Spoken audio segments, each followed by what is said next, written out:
প্ৰকৃততে নাগালেণ্ডত কি হৈছিল নাগালেণ্ডত এই 19 জুলাইৰ দিনটোত কি হৈছিল এনে পৰিৱেশ কাৰণ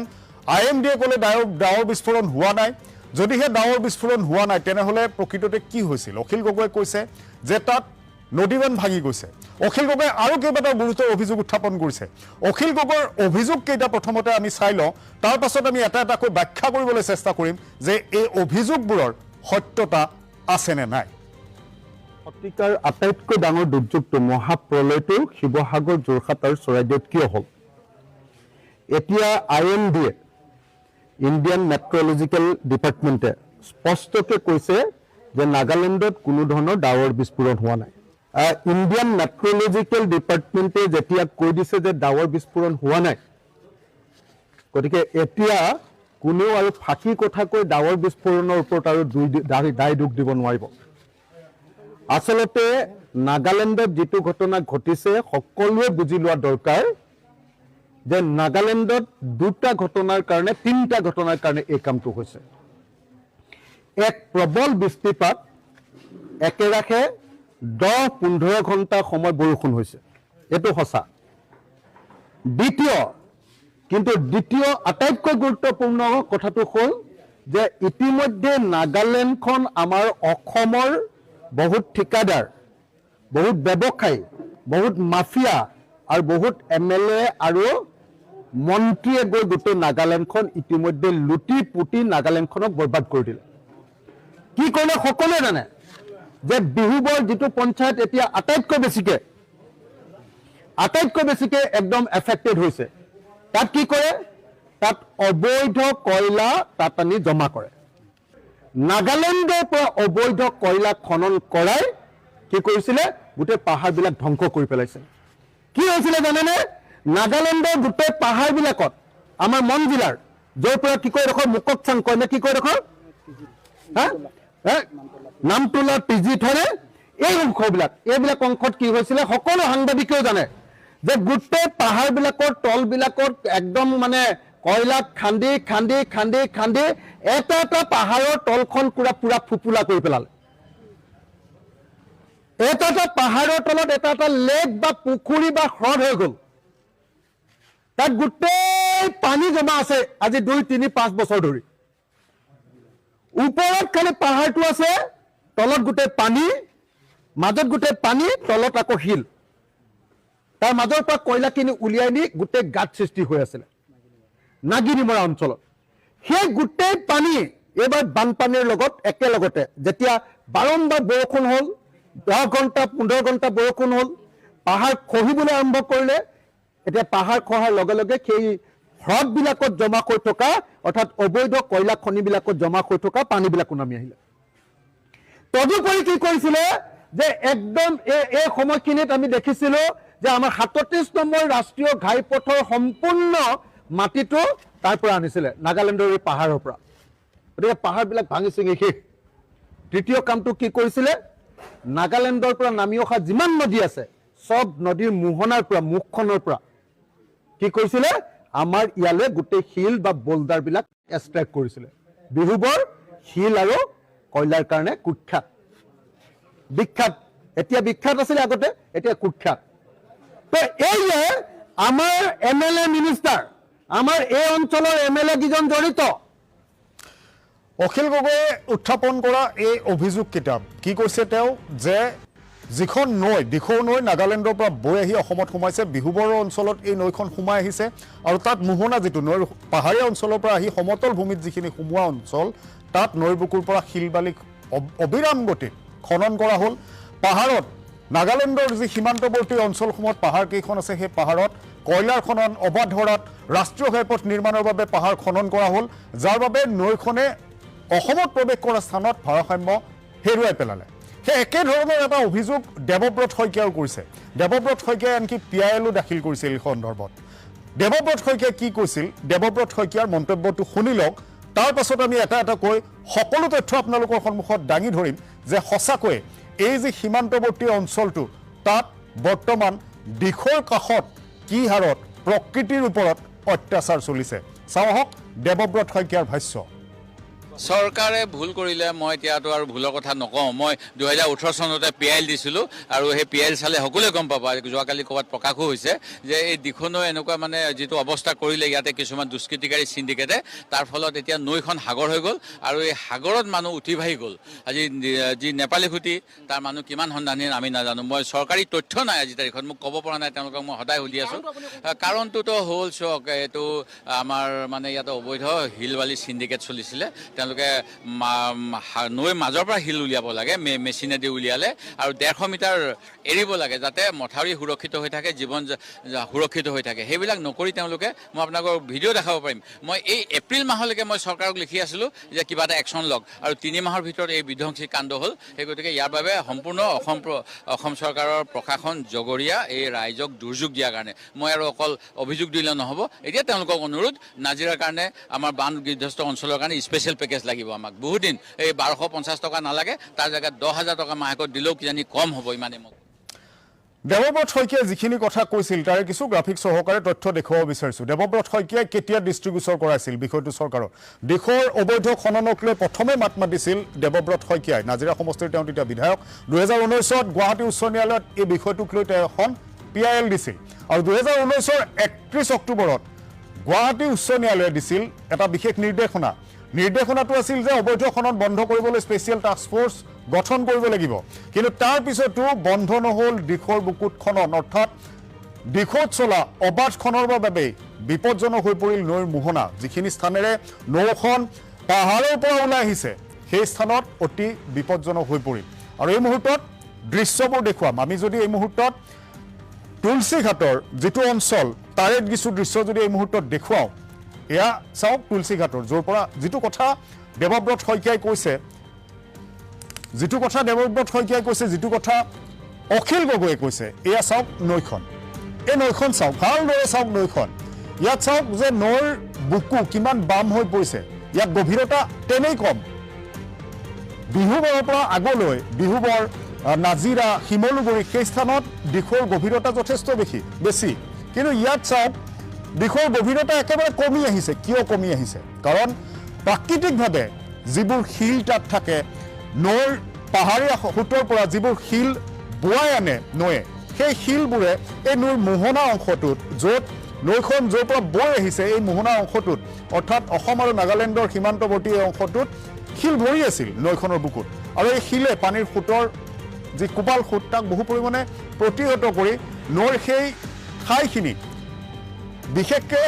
বাম কৰি তোলা নাছিল কিন্তু যেতিয়া শিলবোৰ গুচাই দিয়া হ'ল আঁতৰাই দিয়া হ'ল শিলবোৰ তাৰ পৰা লৈ যোৱা হ'ল ব্যাপক হাৰত লুণ্ঠন চলিল তেতিয়া কি হ'ল পাহাৰৰ যিবোৰ ঢল আহিল বালি মাটি যিবোৰ আনিলে নৈৰ বুকু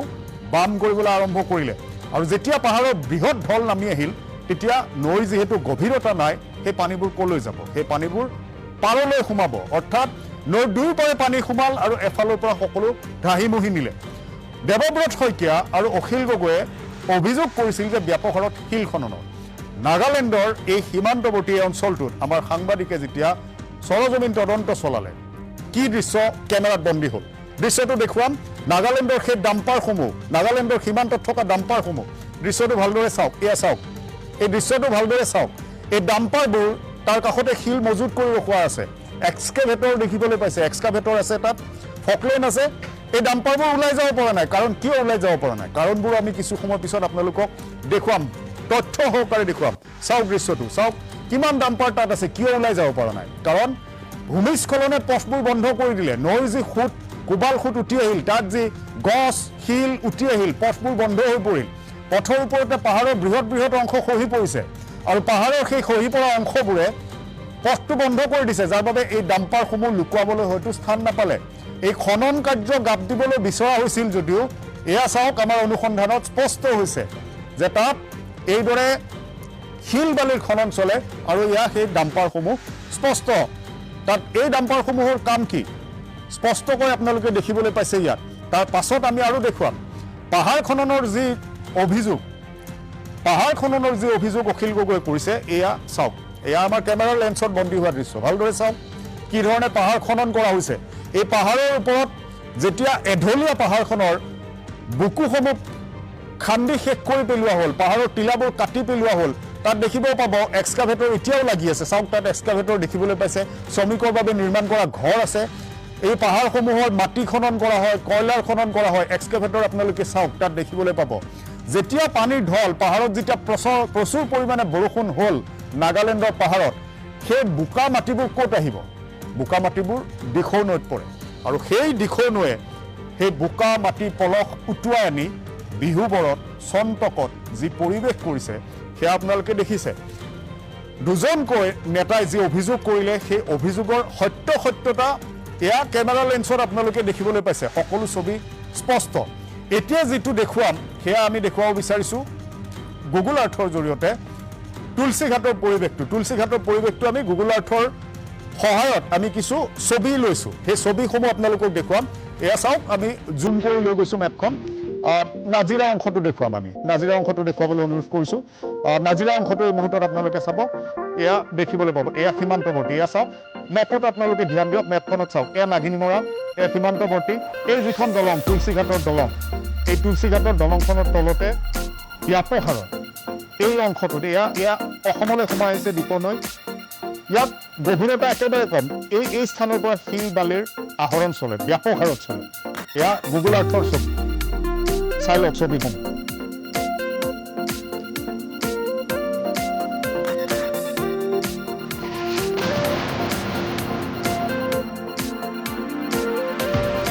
এতিয়া আপোনালোকে এই দৃশ্যখিনি দেখিলে এতিয়া আমি দেখুৱাম যিটো পাহাৰ খননৰ অভিযোগ আমি যদি গুগল আৰ্থৰ জৰিয়তে এইবাৰ নাগিনীমাৰাৰ দৃশ্যবোৰ চাওঁ নাগিনীমাৰা এয়া চাওক নাগিনীমাৰাৰ দৃশ্য দেখুৱাম কাষেৰে দিখৌ নৈ পাৰ হৈ গৈছে দিখৌ নৈৰ কাষতে চাওক কিদৰে খনন চলিছে এই দৃশ্যটো চাওক এই তথ্য আপুনিও সহজে পাব আপুনি গুগল আৰ্থত যদি এই মুহূৰ্তত গৈ গুগল আৰ্থত আপুনি যদি চাব বিচাৰে এই দৃশ্যবোৰ এতিয়াই দেখিব গুগল আৰ্থে এবছৰ আগতে ৰেকৰ্ড কৰি ৰখা এইবোৰ দৃশ্য চাওক তলত চাওক ডাম্পাৰ দেখিব এক্সকাভেটাৰ দেখিব খনন কিদৰে কৰা হ'ল ইয়াত এটা পাহাৰৰ টিলা আছিল সকলো শেষ একো নাই তাত সকলো শেষ কৰি পেলোৱা হ'ল আৰু এয়া যি শিলৰ কুঁৱৰী অবাধ হাৰত তাত যিসমূহ শিলৰ কুঁৱৰী আছে ষ্টোন ক্ৰাচাৰ আছে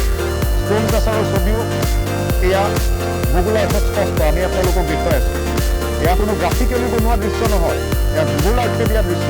গুগল আৰ্থত আপুনিও গৈ চাব পাৰিব এতিয়া নাগিনীমৰা অঞ্চল এইফালে অসম আৰু এই যিটো স্থান এই স্থানত আপুনি চাব এতিয়া চাওক এয়া জুম কৰি আপোনালোকক দেখুৱাইছোঁ চাওক তলত চাওক এয়া শিলৰ কুঁৱৰী এয়া ষ্টোন ক্ৰাচাৰ এয়া চাওক কিমানটা ষ্টোন ক্ৰাচাৰ ইয়াত আছে ইয়াত কিমান হাৰত শিল খনন কৰা হয় অৰ্থাৎ অসমৰ প্ৰশাসন নাগালেণ্ডৰ প্ৰশাসনে এই সীমান্তৱৰ্তী অঞ্চলটোত নৈ মোহনাত এই ধৰণে ব্যাপক লুণ্ঠন চলাবলৈ অনুমতি দিছিল নেকি এই ছবিবোৰে কি কৰিছে এই ছবিবোৰে অখিল গগৈৰ অভিযোগ দেৱব্ৰত শইকীয়াৰ অভিযোগক বহু পৰিমাণে ন্যায্যতা দিছে কাৰণ এয়া সকলো কথা ইয়াত স্পষ্ট হৈছে অকণমান আগলৈ গৈ আমি আকৌ দেখুৱাব বিচাৰিছোঁ যে দিখৌ নৈৰ নাগালেণ্ডৰ পৰা বৈ অহা অংশটো দিখৌ নৈৰ দুয়োটা পাৰে কি হাৰত খনন চলিছে কি হাৰত পাহাৰ ধ্বংস কৰি দিয়া হৈছে গুগল আৰ্থৰ ছবিৰ সহায়ত আকৌ আপোনালোকক দেখুৱাম ছবিখিনি চাওক ইয়াত চাওক তলত শ্ৰমিকৰ বাবে কিমানখিনি তাত ঘৰ নিৰ্মাণ কৰা আছে তাত ডাম্পাৰ ট্ৰাক সকলো আছে গুগল আৰ্থে এয়া সকলোখিনি দেখুৱাইছে যে পৰিৱেশটো কি তাত কি পৰিৱেশ কি পৰিস্থিতিৰ মাজত এই পাহাৰ দুটাৰ মাজেৰে দিখৌ নৈ বৈ আছে ধাৰাসাৰ যদি বৰষুণ হয় নেৰানেপেৰা যদি বৰষুণ হয় আৰু এই স্থানত যিহেতু পাহাৰৰ বুকু খান্দি শেষ কৰি পেলোৱা হৈছে ইয়াত যিসমূহ ভূমিস্খলন হ'ব সেই ভূমিস্খলনৰ মাটি বোকা পানী গৈ ক'ত পৰিব এয়া চাওক স্পষ্টকৈ দেখিবলৈ পাইছে পাহাৰখনৰ অৱস্থা চাওক তাৰ তলতে আছে দিখৌ নৈ এয়া মাজত চাওক দুইটা টিলাৰ মাজত পাহাৰ দুখনৰ মাজত এয়া বৈ গৈছে দিখৌ নৈ অৰ্থাৎ এই পাহাৰৰ উচ্চতাৰ পৰা দুই দিশে আপোনালোকে দেখিছে সেই উচ্চতাৰ পৰা যদি বোকা মাটি পানী বৈ যায় দিখৌত পৰিব আৰু দিখৌৰ মোহনাৰ যি গভীৰতা সেয়া দিনে দিনে হ্ৰাস পাব যদিও অসমৰ দিশে বিহুবৰৰ পৰা এই দিশে নাজিৰাৰ দিশে নৈখনৰ গভীৰতা আছে কিন্তু সীমান্তৱৰ্তী অঞ্চলটোত নৈৰ গভীৰতা যে এনেবোৰ কাৰণতে নোহোৱা হৈ গৈছে সেই কথা স্পষ্ট সেয়া স্পষ্ট হৈ গৈছে এই ছবিবোৰত আৰু এই নৈৰ মোহনাত এই বালি মাটি শিল এই যিবোৰ খনন এই খননৰ ফলত যি ধৰণে তাত গৈছে বাগৰি নৈখনৰ এতিয়া গভীৰতা নাগালেণ্ডৰ ভিতৰত নাই গতিকে দুয়োখন চৰকাৰে সমন্বয়ৰে কাম কৰিব লাগিব ভৱিষ্যতে যাতে দিশত এনে প্ৰলয় নহয় তাৰ বাবে সাৱধান হ'ব লাগিব কয়লা পুখুৰীৰ কথা অখিলে কৈছিল অখিল গগৈয়ে কৈছিল কয়লা পুখুৰী ভাঙি নৈৰ সোঁতত হয়তো বিলীন হৈছে সেই পানী এই মুহূৰ্তত কেইটামান কয়লা পুখুৰী গুগল আৰ্থে দেখুৱাই কয়লা পুখুৰী কেইটামান দেখুৱাব বিচাৰিছোঁ অখিল গগৈৰ ভাষ্যসমূহৰ সত্যতা আছে সেই সত্যতা গুগল আৰ্থত দেখা গৈছে আপুনি গৈ চাব পাৰিব নাগিনীমৰাৰ পৰা অকণমান জুম কৰি আগলৈ যাব দেখিব এই দৃশ্যকেইটা এই কয়লা পুখুৰীসমূহ যেতিয়া আপুনি গুগল আৰ্থত তাত লেন্থটো আপুনি চাবলৈ চেষ্টা কৰিব তাত লেন্থসমূহো দেখুওৱা দিয়া হৈছে কিমান বিশাল এই কয়লা পুখুৰীসমূহ একোটা হ্ৰদৰ দৰে প্ৰায় 500 মিটাৰ দীঘল 150 পৰা 200 মিটাৰ বহল আৰু এই যিকেইটা কয়লা খাদ আছিল তাত যি ধৰণে কয়লা খনন কৰা হৈছিল ইয়াতো নিশ্চয় পাহাৰৰ টিলা আছিল সকলো ধ্বংস কৰি পেলোৱা হ'ল আৰু তাৰ কাষেৰে চাওক এখন নৈ বৈ গৈছে এই দৃশ্যবোৰ চাওক এয়া খনন চলোৱা দৃশ্য খননৰ পাছৰ ইয়াত খনন কৰি শেষ ইয়াত আৰু খনন চলাবলৈ বাকী নাই ইয়াত খনন সম্পূৰ্ণ হৈ গৈছে ইয়াত আৰু খনন কৰিবলগীয়া নাই গতিকে ইয়াত যিবোৰ জেগাত খনন চলিল পাহাৰ কাটি শেষ কৰি পেলোৱা হ'ল তাত একোটা হ্ৰদৰ দৰে পৰিৱেশৰ সৃষ্টি হ'ল চাওক কিমান ডাঙৰ একোটা হ্ৰদৰ দৰে আৰু তাৰ কাষেৰে এখন নৈ এয়া চাওক নৈ এখন বৈ গৈছে এই মেপখন যদি আমি অকণমান আগুৱাই লৈ যাওঁ এই মেপখন যদি অকণমান আগুৱাই লৈ যাওঁ তেনেহ'লে দেখিব এই নৈৰ পানী কোনফালে যায় এই নৈৰ পানী কোনফালে যায় এয়া চাওক নৈখন পাহাৰৰ মাজেৰে সৰ্পিল গতিৰে এয়া আগবঢ়া এটা দৃশ্য চাওক ইয়াত যদি প্ৰচুৰ পৰিমাণে বৰষুণৰ পানী ঢল নামি আহিছিল যদিহে এনে কোনো কয়লা পুখুৰী পাৰ ভাঙি গৈছিল অখিল গগৈয়ে যিটো আশংকা প্ৰকাশ কৰিছিল যদি এনেকুৱা কোনো এটা পুখুৰীৰ পাৰ ভাঙি সেই পানীসমূহ পাহাৰৰ ঢলৰ সৈতে একেলগে বৈ আহিছে তেনেহ'লে সেই পানী ক'লৈ যাব দৃশ্যটো আমি দেখুৱাব বিচাৰিছোঁ এই নৈখন দেখিছে এই নৈখন চাওক নৈখন ক'লৈ আহি আছে এয়া অসম নাগালেণ্ড সীমান্ত আৰু তাৰ পাছত এই পানী সোমাইছেগৈ সোণাৰীত অৰ্থাৎ চৰাইদেউ জিলা বুঢ়াৰ অন্যতম এটা কাৰণ হ'ব পাৰে এয়া এই দৃশ্যবোৰে দৰাচলতে যিবোৰ অভিযোগ এই অভিযোগবোৰক সত্য বুলি এতিয়া লাহে লাহে প্ৰমাণিত কৰিব ধৰিছে আমি আকৌ কৈছোঁ যে আমি আতংকিত কৰিব নিবিচাৰোঁ কিন্তু ভৱিষ্যতলৈ সজাগ সতৰ্ক হ'ব লাগিব দুয়োখন চৰকাৰে সমন্বয়ৰে কাম কৰিব লাগিব পাহাৰত যিসমূহ ভূমিস্খলন হৈ আছে নৈকেইখনৰ প্ৰতি যি ভাবুকি আছে তাক সমাধানৰ বাবে কাম কৰিব লাগিব দুয়োখন চৰকাৰে সমিল মিলে অন্যথা অসমত আকৌ অনাগত দিনত এনে ভয়ংকৰ পৰিৱেশৰ সৃষ্টি হ'ব পাৰে এতিয়া যদি আমি 19 জুলাইৰ দিনটো মনলৈ আনো আকৌ যদি মনত কৰোঁ সেই দিনটো দিখৌ হঠাৎ উফন্দি উঠিল হঠাৎ দিখৌ উফন্দি উঠাৰ পাছত কি পৰিৱেশৰ সৃষ্টি হ'ল সকলোৱে জানে কিন্তু 19 জুলাইৰ এই দিখৌৰ পৰা শিৱসাগৰ জিলা বা সেইফালে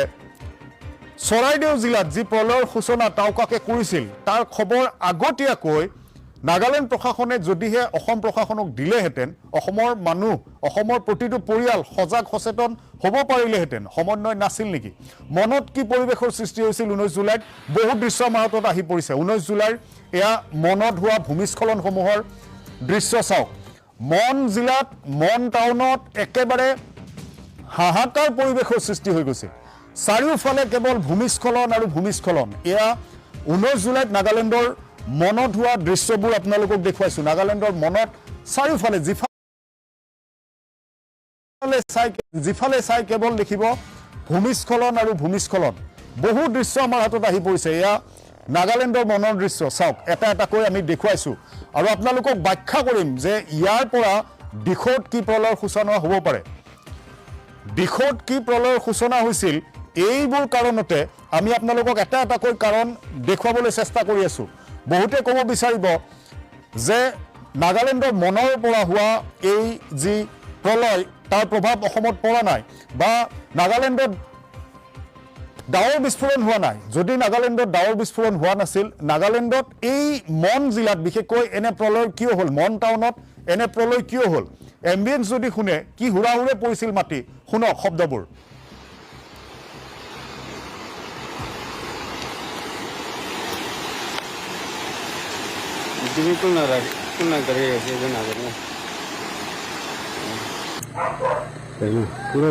এই দৃশ্যবোৰ চাওক চাৰিওফালে মন টাউনত কিদৰে ভূমিস্খলন হৈছিল ভূমিস্খলন এই ধৰণে ভূমিস্খলন হৈছিল যে মন টাউনখনৰ বিভিন্ন প্ৰান্তত হাহাকাৰ লাগিছিল মনত এতিয়াও উদ্ধাৰ অভিযান চলি আছে নিহতৰ সংখ্যাই মন জিলাত প্ৰায় 15 চুইছেগৈ আৰু এই ভূমিস্খলনৰ আগে প্ৰচুৰ পৰিমাণে বৃষ্টিপাত হৈছিল প্ৰবল বৃষ্টিপাত হৈছিল ঘণ্টাৰ পিছত ঘণ্টা জুৰি মনত বৃষ্টিপাত হৈছিল আৰু তাৰ পাছত মনৰ পৰা কি ধৰণে পানীৰ ঢল নামনিলৈ নামি আহিছিল তাৰ কিছু দৃশ্য এই মুহূৰ্তত আপোনালোকক দেখুৱাব বিচাৰিছো 19 জুলাইত অসমত পৰিৱেশ পৰিস্থিতিৰ সৃষ্টি হোৱাৰ পূৰ্বে এমবিএন সহ শুনি লওক এয়া নাগালেণ্ডৰ মনৰ পৰা পানী নামি অহা পানীৰ ঢল অহা দৃশ্য চাই লওক असम कैम्प नीचे पूरा लैंडस्लाइड ऐसा असम कैम्प नीचे ढाका और पूरा नीचे कैसे गाड़ी सभी इनका पानी इनका अरे अली नीचे ढाका खो कुल किमान ऐसे तो एक का भी नहीं अली नीचे ढाका खो पूरा ले जैसे এতিয়া আমি চাই আছে এটা উপরতে থাকা চাটা ঘর আমি পুরা খতম এতিয়া ইয়াতে নিজিতে থাকা আরসিসি একটা থাকিছে আরসিসি 3টা 4টা থাকিছে এই যে পুরা লৈ যাইছে হবে এই ইয়াতে ইনফরমেশন একটা দেই ইয়াতে দুবাংখাও কলেজ তে যা রাস্তা এইটো টাউন লগা এইটো গ্ৰেট গেট এইটো টাউন পৰা পাৰ হৈ না অহা টাইমটোৱে এটা টাৰ্ণিং থাকে এইটো ওপৰ আৰু এইফালে বংশা কলেজ পৰা অহা ৰাস্তা ফালে পৰা এইটো আমি লগা ঘৰ এটা আছে এইটো আগেতে আৰু ৰিটাৰ্ণিং ৱাল উঠাই না থকা এইটো জাকা পুৰা এইটো গিৰিছিলে ওপৰৰ পৰা দৃশ্যবোৰ চাওক কি ধৰণে ঢল নামি আছে এয়া হৈছে নাগালেণ্ডৰ মনৰ 19 জুলাইৰ দৃশ্য নাগালেণ্ডৰ মনত যেতিয়া প্ৰচুৰ পৰিমাণে বৃষ্টিপাত হ'ল তাৰ পাছত এইদৰে ঢল নামি আহিল নামনিলৈ আৰু এফালৰ পৰা সকলো ধাহিমুহি লৈ গ'ল আৰু বহুকেইটা ভূমিস্খলনৰ ঘটনা সংঘটিত হ'ল আৰু নাগালেণ্ডৰ মনৰ এই পানীত এয়া চাওক হাতী এটা উটুৱাই লৈ আহিছিল তাৰ পাছত এয়া দিখৌ কিদৰে উফন্দিছিল দৃশ্যটো আপোনালোকে দেখিবলৈ পাইছে নাগালেণ্ডৰ মনত ভূমিস্খলন হ'ল প্ৰচুৰ বৃষ্টিপাত হ'ল আৰু মনৰ সেই পানীবোৰ নামি আহি দিখৌত পৰিল আৰু দিখৌ কিদৰে উফন্দি উঠিল এইবোৰ চাওক এই ঢলবোৰ পাহাৰৰ পৰা নামি আহি দিখৌলৈ নামি আহিছে এখন দিখৌ নৈ নহয় এয়া পাহাৰৰ পৰা নামি অহা ঢল এমবিএন সহ শুনক খবৰ দি কিনা তাহানকে ইকুইপমেণ্ট খান থাকিব এইটোখান পলাইলে ভাল আছে গৈ না ইয়াতে গ্ৰুপটো থাকাখান মৰম ৰ এইটো গ্ৰুপটো থাকা আৰু বে পানী খাই দি আছে দে খতম হৈ আছে দে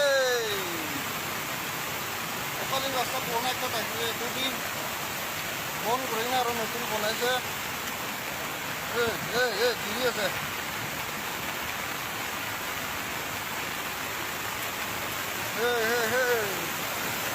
अभी तो माता भी गोरा है अभी तो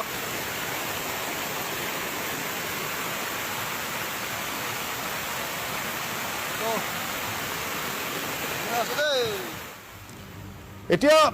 নাগালেণ্ডৰ এই মনত হোৱা যি বৃষ্টিপাত 19 জুলাইৰ দিনটোত তাৰ পাছত যি ধৰণে নাগালেণ্ডৰ মনত পানীৰ ঢল নামিবলৈ ধৰিলে নামনিলৈ তাৰ পাছত এই যে কিছু সময় পূৰ্বে আমি আপোনালোকক দেখুৱাইছিলোঁ তুলসীঘাট সীমান্তৱৰ্তী অঞ্চলটোত তাত দিখৌ কিদৰে উফন্দিছিল 19 জুলাইৰ দিনটোত নাগালেণ্ডৰ এই পানীৰ ঢলবোৰৰ কাৰণে চাওক দিখৌৰ ছবি 19 জুলাইৰ দিনটোত দিখৌৰ ছবিটো চাওক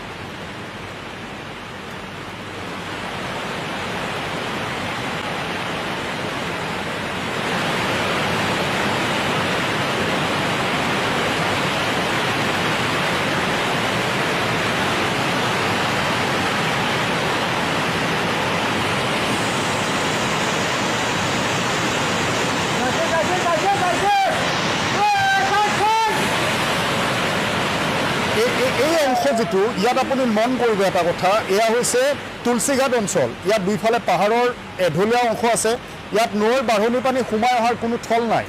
কিন্তু আগলৈ যিহেতু অসমত যেতিয়া প্ৰৱেশ কৰিব নৈখনে,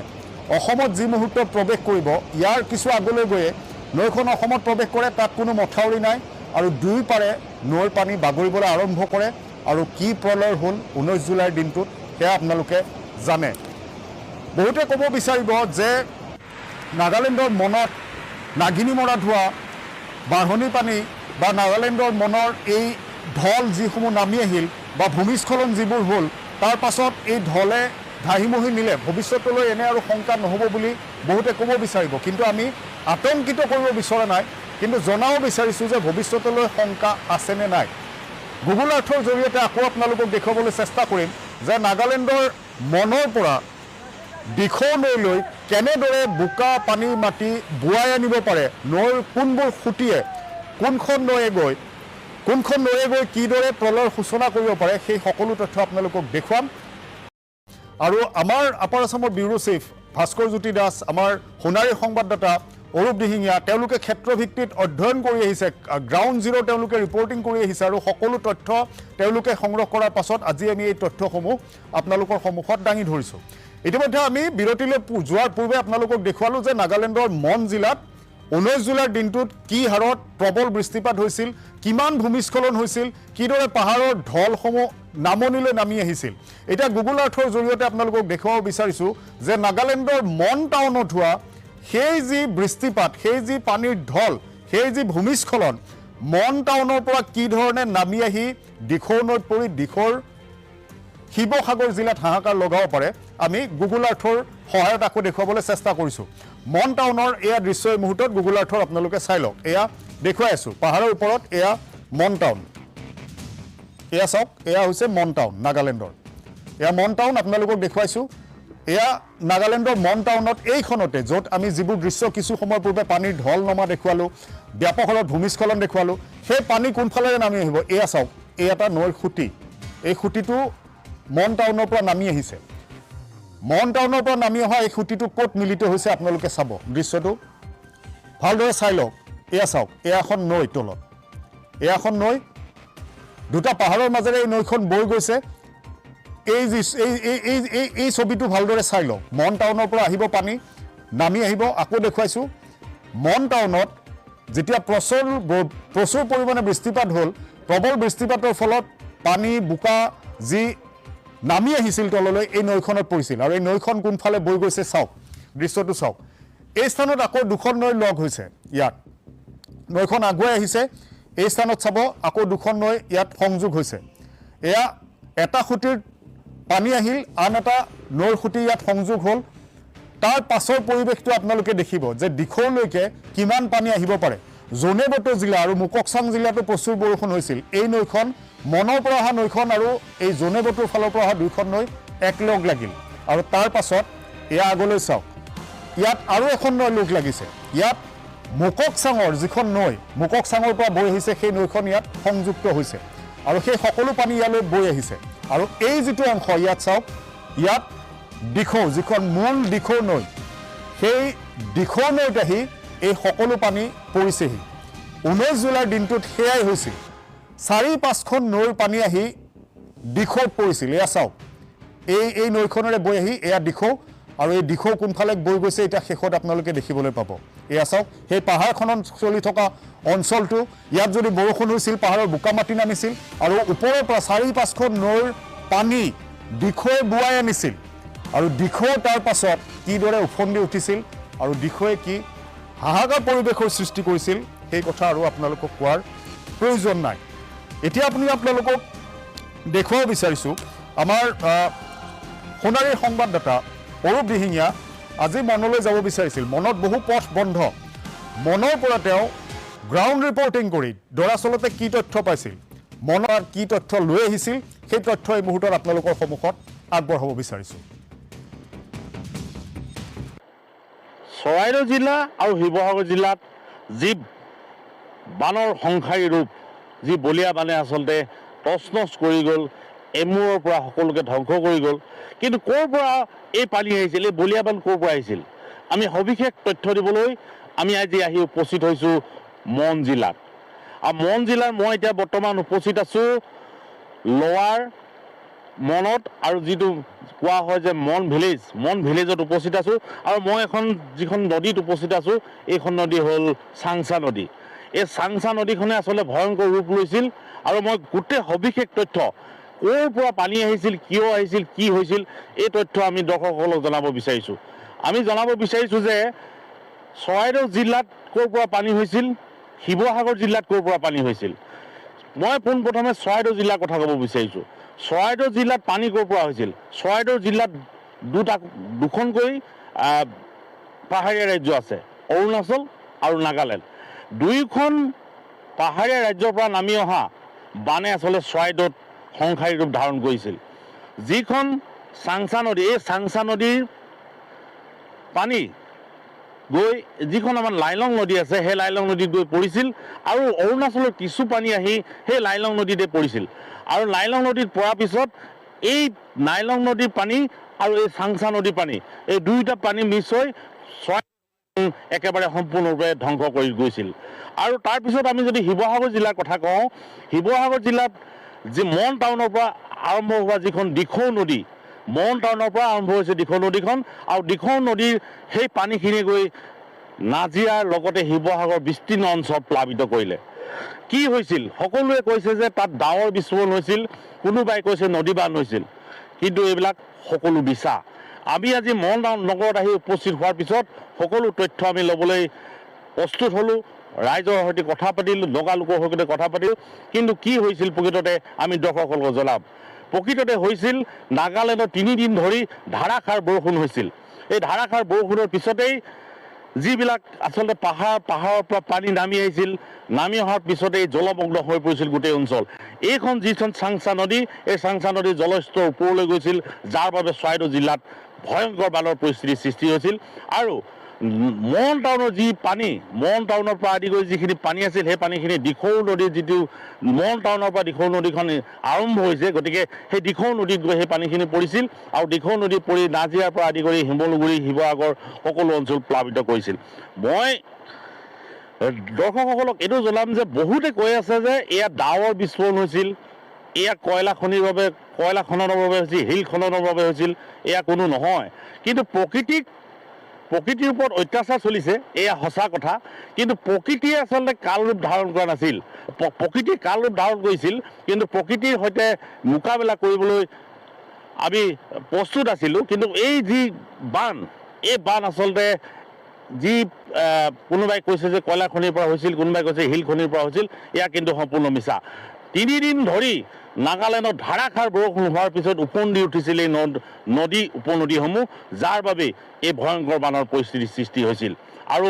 আমি দেখুৱাম, মই এতিয়া বৰ্তমান আছোঁ মন ভিলেজত। মই মন টাউনলৈ পাবলৈ আমাৰ কিছু সময় আছে, আৰু যিটো মন টাউনৰ ৰাষ্ট্ৰীয় ঘাইপথ, সেই ঘাইপথ আমি যাব পৰা অৱস্থাত নাই, কাৰণ পাহাৰ খহি, মাটি খহি গোটেই পথটো বন্ধ কৰি দিয়া হৈছে। আৰু আমি এতিয়া মন ভিলেজ নামৰ যিখন মন ভিলেজত আছোঁ, আৰু মন ভিলেজৰ সকলো পৰিৱেশ আপোনালোকৰ সন্মুখত আমি দেখুৱাম। কেনেকৈ ধাহি মুহি পানী আহিছিল, কেনেকৈ পাহাৰৰ পৰা বাগৰি আহিছিল সেই পানী, গছ গছনি উটুৱাই আনিছিল, বাঁহ গছ সকলো উটুৱাই আনিছিল। আৰু অৰূপ দিহিঙাই সকলো কথা ক'লে, আৰু ভিজুৱেলবোৰতো আপোনালোকে দেখিলে যে কেনেকুৱা এটা পৰিৱেশ। ৰাষ্ট্ৰীয় ঘাইপথ এতিয়াও বন্ধ, এক্সকাভেটৰেৰে পথ মুকলিৰ চেষ্টা কৰি থকা হৈছে। অৰূপ দিহিঙে যিখিনি কথা ক'লে, তাৰ পূৰ্বে আমি ইতিমধ্যে দৃশ্যবোৰ দেখুৱালোঁ। নাগালেণ্ডৰ মন টাউনত কি ধৰণে ভূমিস্খলন হৈছিল, কি ধৰণে নাগালেণ্ডৰ মনৰ পৰা বৃহৎ হাৰত পানীৰ ঢল নামিল, আৰু দিখৌ নৈ কিদৰে উফন্দিল, সেইফালে টাউকাক কিদৰে উফন্দিল, সেই কথাখিনি আপোনালোকক ক'লোঁ। এতিয়া নদী বান্ধৰ কথাটো বাৰে বাৰে যে উত্থাপিত হৈ আছে, নদী বান্ধ প্ৰকৃততে আছিল নে নাই, গ্ৰাফিক সহকাৰে কিছু তথ্য, কিছু কথা জনাব বিচাৰিছোঁ। সঁচাকৈ ভাঙি পৰিল নেকি নদী বান্ধ নাগালেণ্ডত? এই প্ৰশ্নটো বহুতৰে মনত। দিখৌ হাইড্ৰ' পাৱাৰ প্ৰজেক্ট ডেম 3 কি পৰ্যায়ত আছে, সেই তথ্য এতিয়াও উপলব্ধ নহয়। 2024 1 মাৰ্চত মুককচাঙৰ লংখাঙত বান্ধটোৰ আধাৰশিলা হৈছিল। এই বান্ধটোৰ নিৰ্মাণৰ কাম কিমান সম্পূৰ্ণ হৈছিল তাৰো তথ্য এতিয়া নাই। কিমান দূৰ সম্পূৰ্ণ হৈছে? বহুতে কৈছে কপাৰ ডেম ভাঙি পৰিছে, কপাৰ ডেম ভাঙাৰ বাবে পানী বাগৰি আহিল। কিন্তু প্ৰকৃত সত্যটো কি? এই বান্ধ ভঙা বিষয়টোক লৈ এতিয়াও কাৰো হাতত প্ৰকৃততে উত্তৰ নাই। কাৰণ অখিল গগৈৰ যদি অভিযোগ সঁচা হয়, তেন্তে ঘটনাটো গাপ দিয়া হৈছে নেকি, সেই প্ৰশ্নও আহিব। এতিয়া কথাটো হৈছে, নাগালেণ্ড চৰকাৰে, অসম চৰকাৰে বা ভাৰত চৰকাৰে যদি বান্ধক লৈ, বান্ধ ভঙা বা নিৰ্মাণৰত বান্ধ বাগৰি পৰাক লৈ কোনো তথ্য নিদিয়ে, তেনেহ'লে সেয়া আমি কেনেকৈ জানিব পাৰিম?